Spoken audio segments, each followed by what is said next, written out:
And किसी ने मुझे रिक्वेस्ट किया कि मल्टीप्लिकेशन डिवीजन रूल सिखा दो फिर से, तो ठीक है मैं एग्जाम्पल के साथ ही सिखा देता हूँ, तो जिससे आपको आइडिया आ जाएगा। ठीक है, चलिए अब मैं ट्राई करता हूँ स्क्रीन का ओरिएंटेशन चेंज करके। यस, ये ओरिएंटेशन चेंज हो गया। इससे आई थिंक सो जो लैपटॉप में देख रहे हो उसका इफेक्ट, स्क्रीनिंग इफेक्ट बढ़ जाएगा मेरे ख्याल से। चलिए, अब suppose z equals to a raise to p b raise to q upon c raise to r into d raise to q है। Now Dev is there. Dev भाई, यस सर। Unmute yourself. हाँ सर। जैसे आवाज देव, आवाज बहुत कम आ रहा है आपका, अभी आया? बहुत स्लो स्लो आवाज आ रहा है। माइक थोड़ा सा ऐसा हो तो नजदीक रखो। अभी आया सर? हाँ, अभी थोड़ा क्लैरिटी ज्यादा है, थोड़ा।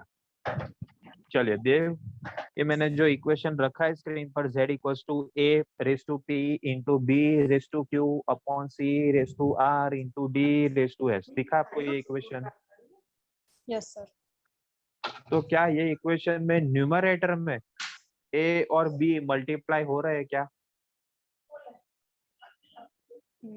Yes sir. c और d डिनोमिनेटर में मल्टीप्लाई हो रहे हैं क्या? Yes sir. और दोनों ए बी और सी डी क्या एक दूसरे से डिवाइड हो रहे हैं क्या? Yes sir. और दूसरी बात ये भी कि ए रेस टू ए का पावर p है, b का पावर q है, c का पावर r है और d का पावर s है क्या? Yes sir. तो यहाँ पर हम कंबाइंड रूल्स अप्लाई करेंगे देव भाई, मतलब मल्टीप्लिकेशन का भी,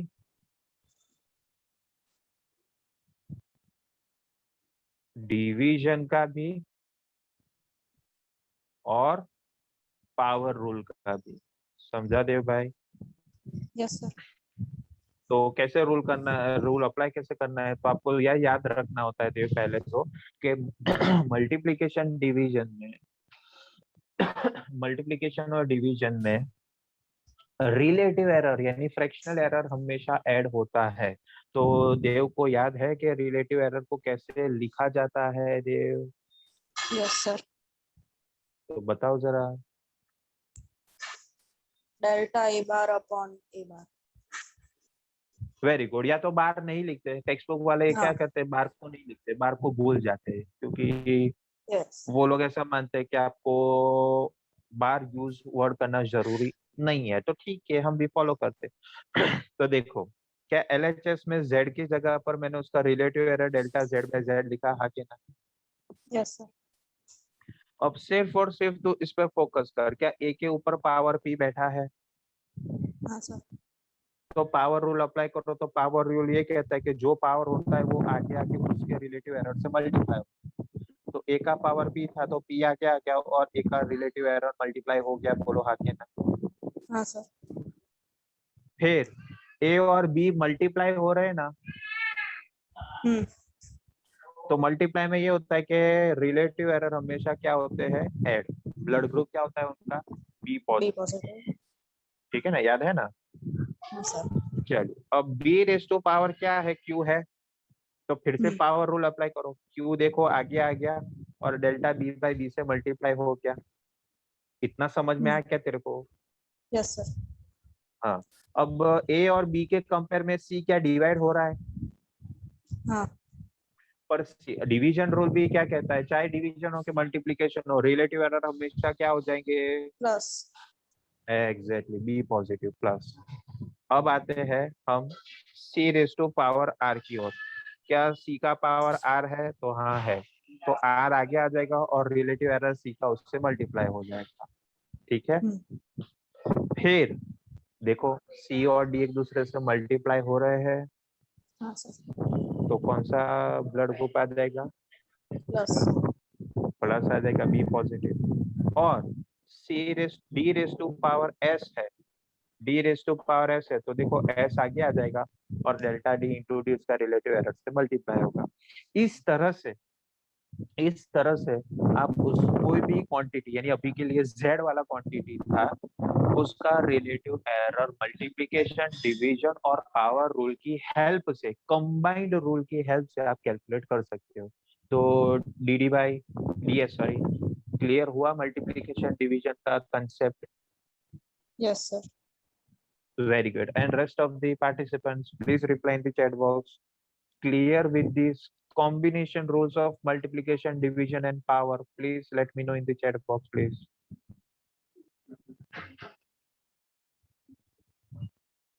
Okay. रिया एंड आर्या, दो लोगों का आया है यस, बस सिर्फ दो लोगों को समझ में आया।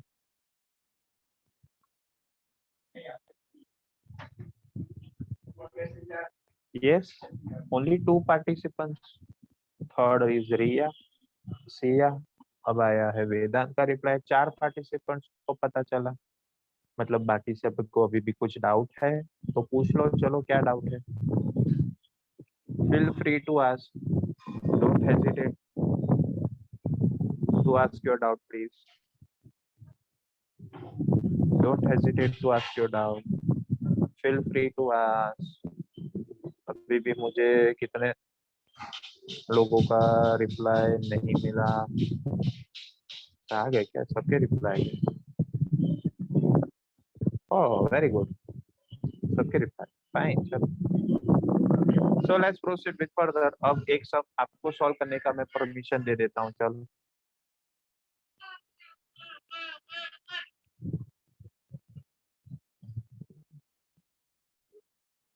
चलिए अब नीचे एक नया क्वेश्चन है, आप देख सकते हो, चेक करो।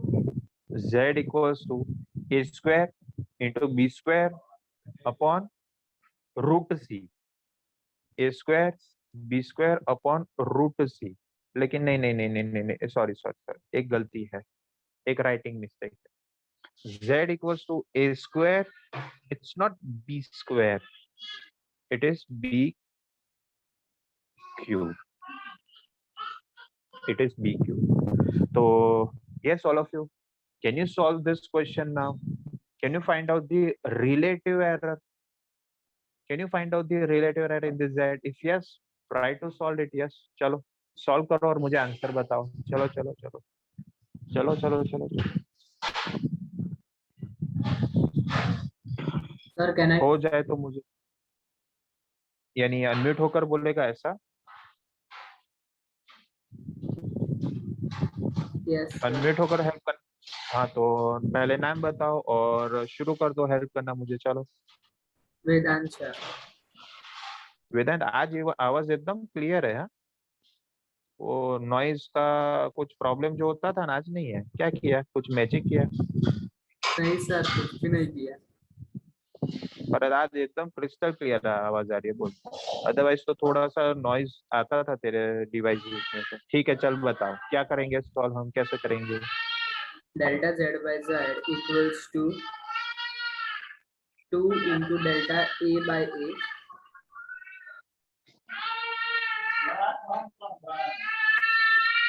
बराबर plus 3 into delta B by B.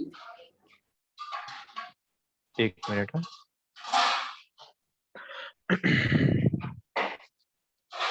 Plus 3 into delta B by B very good. Plus 1 है बाय 2। प्लस माइनस नहीं, नो नीचे है सर, तो माइनस नहीं आएगा।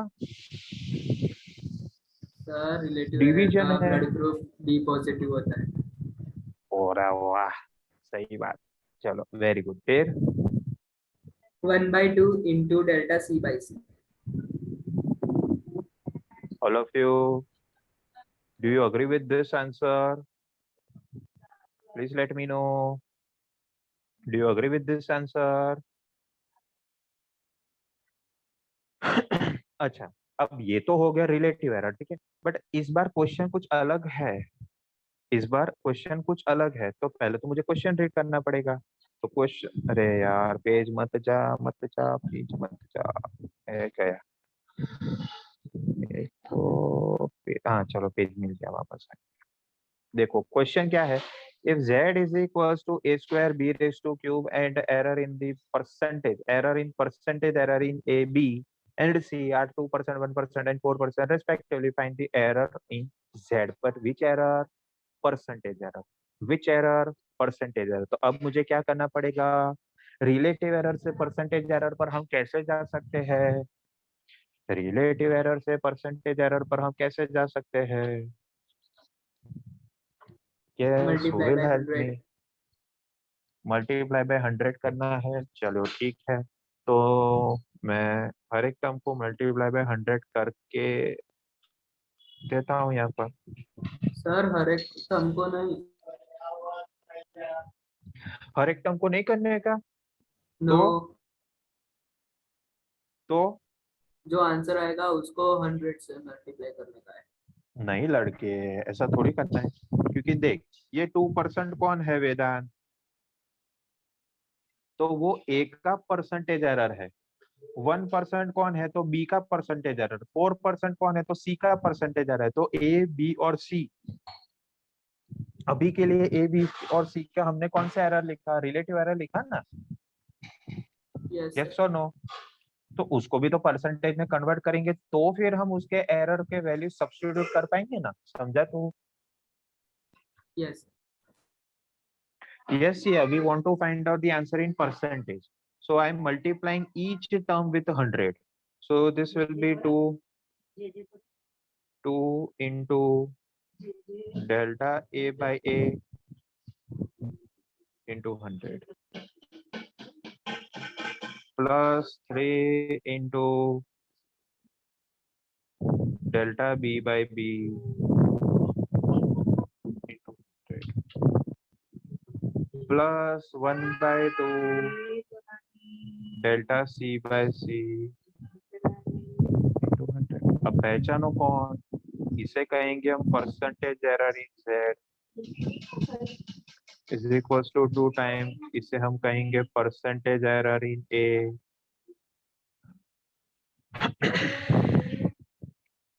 इसे हम क्या कहेंगे 3 टाइम्स परसेंटेज एरर इन B, और इसे हम क्या कहेंगे हाफ टाइम्स परसेंटेज एरर इन C। चलिए तो अब 2 इंटू ए का परसेंटेज एरर कितना था 2% प्लस बी का परसेंटेज एरर कितना था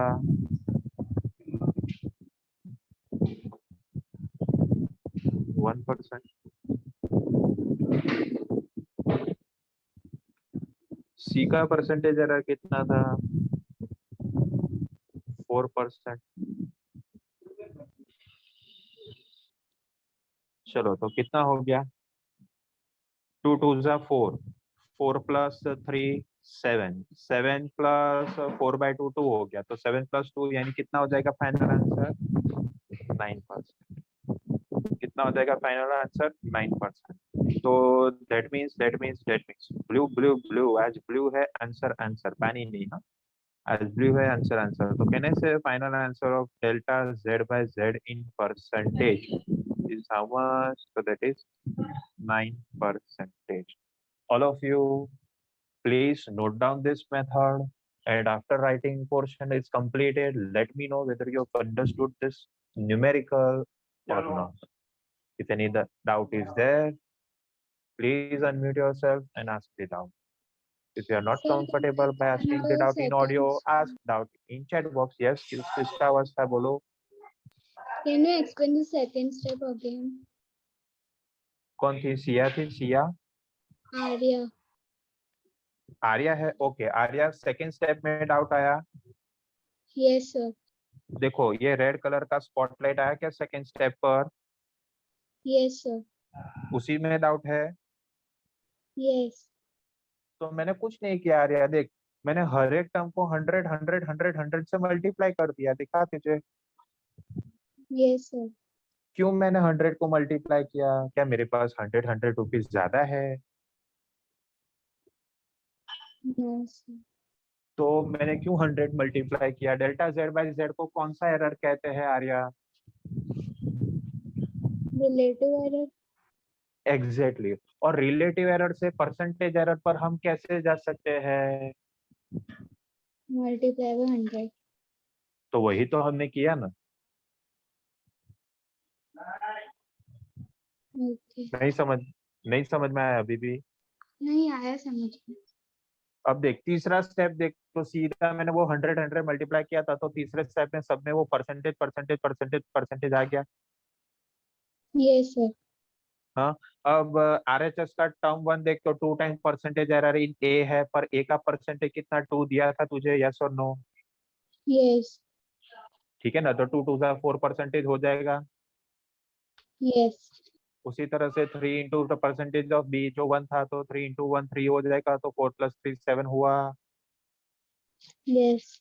उसी तरह से हाफ इंटू परसेंटेज ऑफ सी, लेकिन सी का परसेंटेज तो 4 था, 4 इंटू 1/2 करो तो 2 रह जाएगा, तो आगे का 7 अभी का 2, तो 7 प्लस 2 9 हो गया। अभी समझ में आया? Yes sir. अरे दिमाग में जा रहा है कि बाउंसर जा रहा है भाई सबको? ये पता है क्रिकेट में एक है ना, एक बॉल का डिलीवरी का नाम होता है। स्पिनर्स लोग होते हैं ना, वो बॉल को डिलीवर करते हैं एक अलग नाम से, पता है उसका नाम गुगली होता है, गुगली। जिसमें बैट्समैन कंफ्यूज हो जाता है और उसकी विकेट गिर जाती है। सुना है आपने बॉलिंग का नाम गुगली? पता है? तो ऐसा ही फिजिक्स सब्जेक्ट होता है हमेशा। हाँ, सर बोलते कुछ और है, लेकिन स्टूडेंट्स के माइंड में कुछ अलग चला जाता है। लेकिन मैं ट्राई करता हूँ कि यॉर्कर ही डालूं। यॉर्कर यानी क्या, सीधा जाके स्टंप को आउट कर देता है। यानी शायद से मेरा एक्सप्लेनेशन सीधे आपके माइंड में जाकर फिट हो जाए, बस मेरा कंसेप्ट ये। गूगली नहीं होना चाहिए, यानी बाउंसर नहीं जाना चाहिए। So if it is so, अगर ऐसा होता भी है कि यार सोना समझा, मेरे को तो कुछ भी नहीं समझ में आया, फिजिक्स को तो मेरे को पल्ले ही नहीं पड़ता, मेरे को तो आता ही नहीं, अरे तो बोलना प्लीज। बोलोगे तो उसका सॉल्यूशन निकलेगा। है आर्याबेन? ओ आर्याबेन, यस सर। આપણને કઈ બીમારી હોય, કઈ તકલીફ થતી હોય અને ડોક્ટરની સામે જઈને ચૂપચાપ બેસી જઈએ, તો શું ડોક્ટરને ખબર પડી જાય કે આર્યાને આવું આવું કઈ થાય છે? No sir. तो डॉक्टर को पता कैसे चलेगा? हम बताएंगे तब। हाँ, और वो जो तू बताएगी उस हिसाब से वो मेडिसिन देगा तुझे, तो तेरा ट्रीटमेंट होके तो क्योर होगी ना। तो माय डियर स्टूडेंट्स, सब में ये फिजिक्स में भी ऐसा ही है। मैं अगर बोलता ही जाऊंगा, बोलते ही जाओगे, और आप लोग सुनते जाओगे, तो इसी तरह से फिजिक्स नहीं होगा यार। मैं बोलूँ उस पे, अगर कोई क्वेरी आए, आपको ना समझ में आए, तो आपको बोलना पड़ेगा, पूछना पड़ेगा। पूछोगे बोलोगे तो ही तो फिर आपके डाउट्स क्लियर होंगे। और मेरा फेवरेट डायलॉग है, पूछेगा इंडिया, पढ़ेगा इंडिया, बोलेगा इंडिया, तो ही तो आगे बढ़ेगा इंडिया, वरना कैसे बढ़ेगा इंडिया आगे? ठीक है? So all the students, please feel free to ask your doubts. पर मेरे को तो सर को पूछने में शर्म आती है, तो शर्माते पूछो। मेरे को तो डर लगता है, सर को पूछूंगा तो सर मेरा सीन नहीं करेंगे। अरे सीन मेरा भी होगा, तेरा भी होगा, मिलके सब लोग हंसेंगे, और क्या। ठीक है, चले, कंप्लीट हो गया ये पोर्शन। कंप्लीट हो गया ये पोर्शन। यस।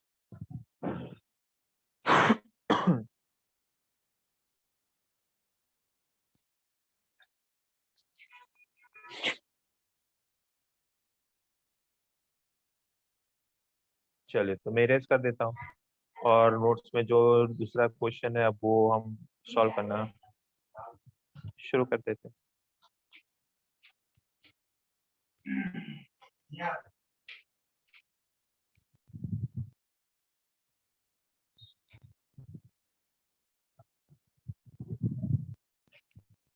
चलिए नेक्स्ट क्वेश्चन पर आते हैं। इलस्ट्रेशन नंबर 8 है, ये आपके टेक्स्ट बुक का क्वेश्चन है। अभी तक जो क्वेश्चन हमने सॉल्व किए ना, वो सारे प्रैक्टिस क्वेश्चन है, प्रैक्टिस क्वेश्चन। अब हम जो क्वेश्चंस ले रहे हैं वो आपके टेक्स्ट बुक के एक्सरसाइज के क्वेश्चन है। सो किसी के पास अगर टेक्स्ट बुक रेडी है, तो क्या वो एग्जाम्पल नंबर 8 रीड कर पाएगा? एग्जाम्पल यानी illustration. Yes, anyone volunteer? to read 88 illustration का example. Yes. जिसके पास टेक्स्ट बुक हो और वो रीड कर सकता है. हाँ श्योर भाई, रीड करो. The temperatures of two bodies measured by a thermometer are T1 equals to 20 degrees Celsius plus or minus 0.5 degrees Celsius and T2 equals to 50 degrees Celsius plus or minus 0.5 degrees Celsius. Calculate the temperature difference and the error therein. Okay calculate. तो चलो, दो body है मेरे पास. दोनों bodies का temperature मुझे बताया गया है. पहले बॉडी का टेम्परेचर है T1 इक्वल्स टू 20 प्लस और minus 0.5 degree Celsius and second body is having a temperature of 50 plus और minus 0.5 degree Celsius. Now who will tell me what does this values indicate? Plus और minus से पहले वाले values क्या indicate करते हैं हमेशा? मैंने सीखा है, आपको बताया. सॉरी प्लीज, कौन सा? फिर से बोलो. True value. ट्रू वैल्यू का दूसरा नाम? Mean value. मीन वैल्यू का दूसरा नाम? Average value.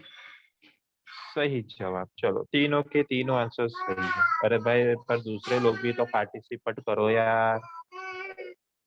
क्या मैं सिर्फ वेदांत को ही पढ़ाता हूँ? दूसरे लोग क्यों जवाब नहीं दे रहे हैं? चलिए, फिर प्लस और माइनस के बाद वाले वैल्यूज को क्या कहते हैं, बोलो. Now this time I want a reply from girls. Boys अभी वो क्या है Average, आंसर देने में? absolute error. रुको रुको रुको, फिर से बोलो. क्या सुना ही नहीं दिया? फिर से बोलो. Average, absolute error. अरे ये किसने बताया? Arya. एवरेज एब्सोल्यूट एरर सही जवाब. चलो, अब टग ऑफ वॉर में इक्वल वैल्यूज हो गया. बॉयज ने भी एक सही जवाब दिया और गर्ल्स ने भी एक सही जवाब दिया. टग ऑफ वॉर हो गया. चलिए, सही जवाब है, आपको पता चल गया. अब मुझे ये दो वैल्यूज जो दो बॉडीज के टेम्परेचर के दिए गए हैं उसमें मुझे ये कैलकुलेट करना है कि कितना टेम्परेचर डिफरेंस है. कितना टेम्परेचर डिफरेंस है तो आप तो जानते हो. बताओ, ये addition subtraction. Temperature difference, difference यानी माइनस लेना पड़ेगा. ठीक है, माइनस यानी ये सब्ट्रैक्शन वाला रूल हो गया. कोई मुझे बताएगा कि सब्ट्रैक्शन में कौन सा एरर हम जनरली ऐड करते हैं? Average absolute value.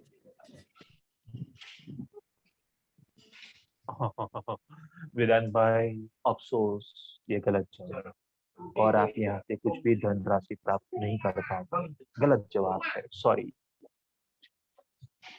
Yes dear students, addition subtraction में कौन सा एरर हमेशा ऐड किया जाता है? वेदांत, एक बार फिर से आंसर बोलो. Average हाँ, absolute ये error.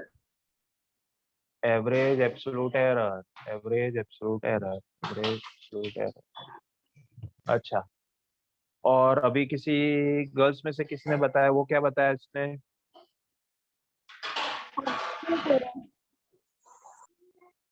सॉरी,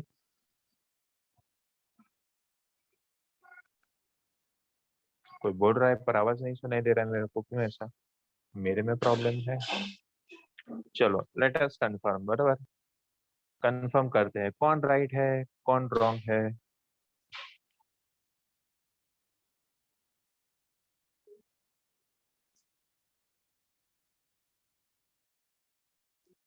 चलिए वेदांत भाई, रीड करो last point. When physical quantities are added or subtracted, the maximum absolute error in result is the sum of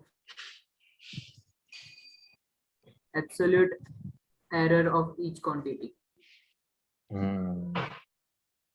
तो कौन सा आया?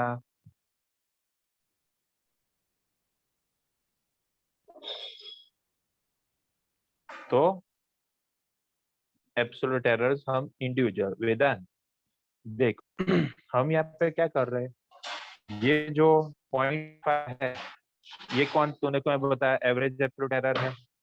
पर अभी के लिए तो हमारे पास ये एक ही क्वांटिटी है ना, और एक ही क्वांटिटी के वैल्यू को तो हम एब्सोल्यूट एरर बोल सकते हैं. तू सोच, हमने एवरेज एब्सोल्यूट एरर कब लिया था, टर्म कब यूज किया था? जब मेरे पास एक से ज्यादा मेजर्ड वैल्यूज है तो ना. हाँ के ना? Yes. बराबर। पर अभी के लिए पॉइंट प्लस और माइनस 0.5, तो ये 0.5 तो सिर्फ T1 का ही एवरेज, अरे सॉरी T1 का ही एब्सोल्यूट एरर है ना। अब मैं उसे एब्सोल्यूट एरर लिखूं क्या एवरेज एब्सोल्यूट एरर लिखूं, क्या फर्क पड़ता है, क्योंकि एक ही तो रीडिंग है। समझा। मैंने तेरे को पेंसिल दिया और तूने बोला 20 सेंटीमीटर, तो मैंने एक्सेप्ट कर लिया कि हाँ भाई ये तेरा एवरेज वैल्यू होगा कि एब्सोल्यूट एरर होगा क्या एवरेज एब्सोल्यूट एरर, क्या फर्क पड़ रहा है, क्योंकि एक वैल्यू का तो एवरेज तो वो खुद ही वैल्यू होता है ना। दो वैल्यू से, दो से ज्यादा होंगे तो एवरेज का आंसर डिफरेंट आएगा। समझा तू। Yes, sir.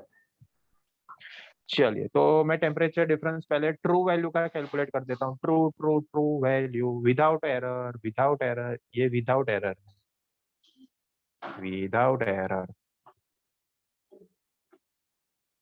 क्या हो जाएगा, तो higher minus lower, T2 minus T1, so that is 50 minus 20, that is 30 degrees Celsius, that is equivalent to 30 degrees Celsius। but अब हम टेम्परेचर डिफरेंस करेंगे विथ एरर, विथ एरर। चलने भाई पेन किधर गई, हाँ आ गई। ये वैल्यू है विथ एरर वाली, विथ एरर।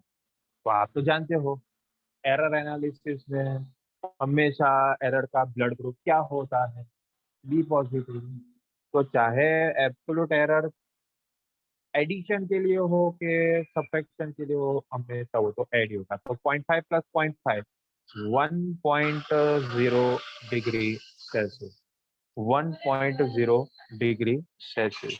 तो अगर मुझे आंसर लिखना हो, अगर मुझे आंसर लिखना हो, अरे यार ये क्यों फ्लिप हो जाता है बार बार। कुलजा सिम सिम आ जाओ, सिम सिम कुलजा सिम सिम आ जाओ, सिम सिम। यस आ गया। तो अगर मुझे आंसर लिखना है तो can I right answer like this. कैसे लिखेंगे, मैं T2 माइनस T1 जो हमें कैलकुलेट करना था, that is equals to 30 plus और minus 1.0 degree Celsius. This is my answer. Confirm करो कि आपको ये आंसर, और मैं जूम आउट कर लेता हूँ। तो पीछे है मेथड, के आंसर के साथ मेथड भी समझ में आया। ले, पूछने से पहले ही सबने यस यस पूछ दिया मेरे को। सी जैसे अभी रिप्लाई में आपका स्पीड बढ़ रहा है ना, वैसे धीरे धीरे धीरे बातचीत में भी आपका इंट्रोडक्शन लेवल, यानी बातचीत करने में लेवल थोड़ा बढ़ना चाहिए। ठीक है, चलिए ये हो गया, इसे बोलते हैं टाटा बाय बाय शिव। ये मैंने आपको 8th इलस्ट्रेशन करवा दिया सॉल्व। ठीक है, ये थोड़ा टाइम लगेगा, ये बाद में हम करेंगे। पर मैंने एक क्वेश्चन अभी ऐसा देखा जो मैंने आपको ऑलरेडी सॉल्व करवा दिया था। हाँ ये रहा इलस्ट्रेशन नंबर 7।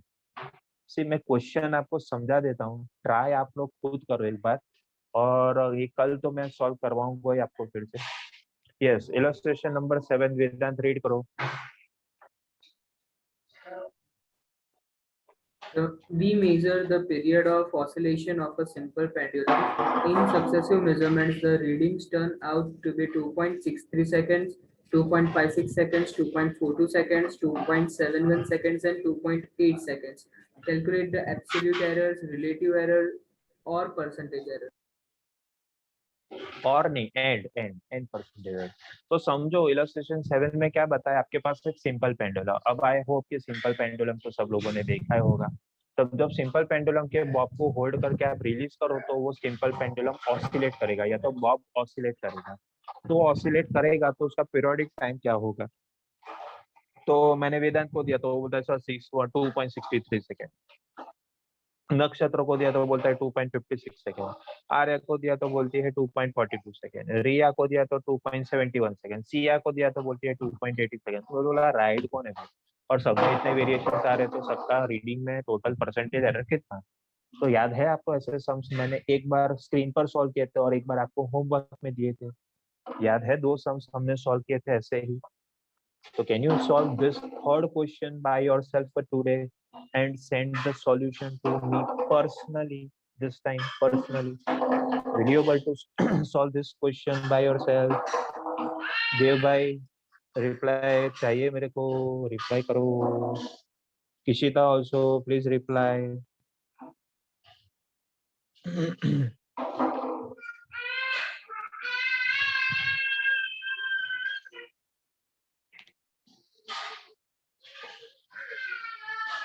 यस ओके चलो.